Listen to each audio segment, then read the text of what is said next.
नमस्कार. आजच्या या विशेष विवेचनामध्ये आपलं स्वागत आहे. आज आपण एका अशा ऐतिहासिक रहस्यकथेचा उलगडा करणार आहोत ज्यामध्ये प्राचीन राजे आहेत, गोंधळात टाकणाऱ्या पदव्या आहेत आणि हो, एक अशी भविष्यवाणी आहे जिने कित्येक शतकांपासून अभ्यासकांना कोड्यात टाकलंय. चला तर मग या रहस्याच्या मुळाशी जाऊया. हाच तो प्रश्न आहे जो आपल्या आजच्या संपूर्ण शोधाच्या केंद्रस्थानी आहे. आपण त्या 70 आठवड्यांच्या भविष्यवाणीच्या अगदी सुरुवातीच्या बिंदूचा शोध घेणार आहोत. म्हणजे इतिहासाच्या पानांमध्ये दडलेले एक असं रहस्य ज्याचा मागोवा घेण्यासाठी आपल्याला एका गुप्तहेराप्रमाणे विचार करावा लागेल. बरं, तर आपल्या तपासाच्या या पहिल्या भागात आपण आधी हे समजून घेऊया की हे कोड नक्की आहे तरी काय. तर बघा, ह्या भविष्यवाणीची सगळ्यात महत्त्वाची गोष्ट म्हणजे जेरुसलम पुन्हा बांधण्याचा हुकूम ओळखणं. हा हुकूम म्हणजे जणू काही एका मोठ्या काउंटडाऊनसाठी दिलेला सुरुवातीचा इशाराच आहे. पण खरा पेच तर पुढे आहे. आणि इथेच हे सगळं ऐतिहासिक कोडं आणखी गुंतागुंतीचं होऊन बसतं.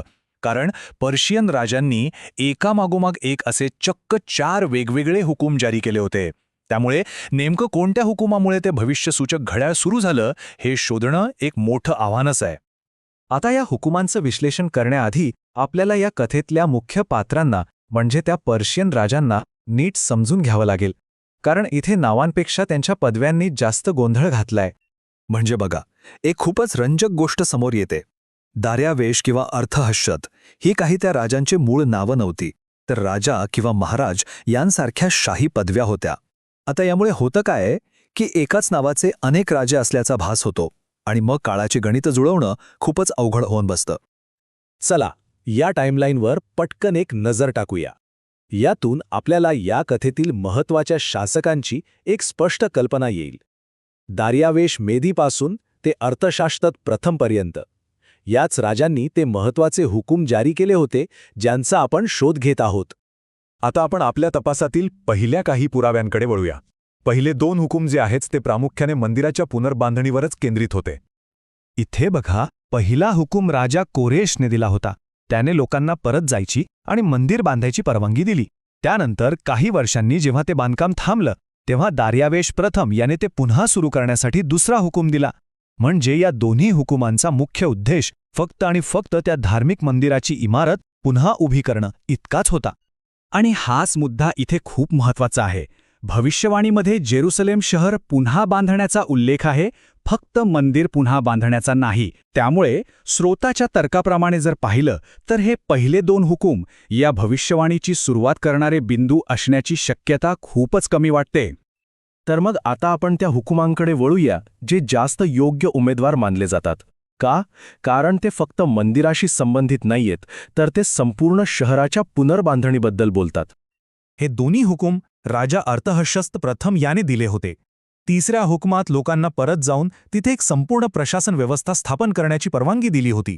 तर चौथ्या हुकुमात शहराच्या तटबंदीच्या पुनर्बांधणीला अधिकृत मंजुरी दिली होती.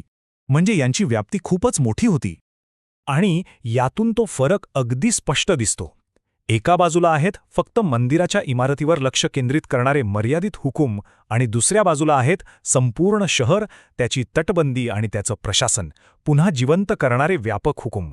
फरक अगदी स्पष्ट आहे. त्यातल्या त्यात तो जो तिसरा हुकूम होता ना, तो खूपच महत्त्वाचा होता. तो काही फक्त एक साधा बांधकाम परवाना नव्हता, तर जेरुसलेमच्या समाजाला आणि प्रशासनाला पुन्हा स्वतःच्या पायावर उभं करण्याचा तो एक संपूर्ण आराखडा होता.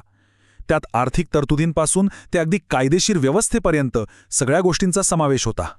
तर मग आतापर्यंतच्या सगळ्या पुराव्यांवरून आपला तपास आता एका स्पष्ट निष्कर्षाकडे जातोय.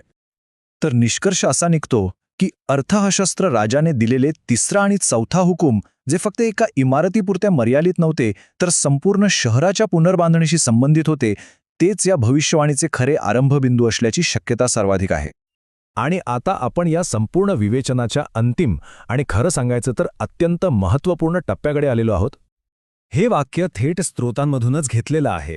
आणि हे आपल्याला एक महत्त्वाची गोष्ट आठवण करून देतं की कधीकधी अचूक तारखांच्या मागे लागण्यापेक्षा त्यामागे घडलेल्या घटनांचा क्रम आणि त्यांचा अर्थ समजून घेणं जास्त महत्त्वाचं असतं. अर्थात ऐतिहासिक तारखांमध्ये काही वर्षांचा फरक असू शकतो आणि विद्वानांमध्ये त्यावर मतभेदही आहेत.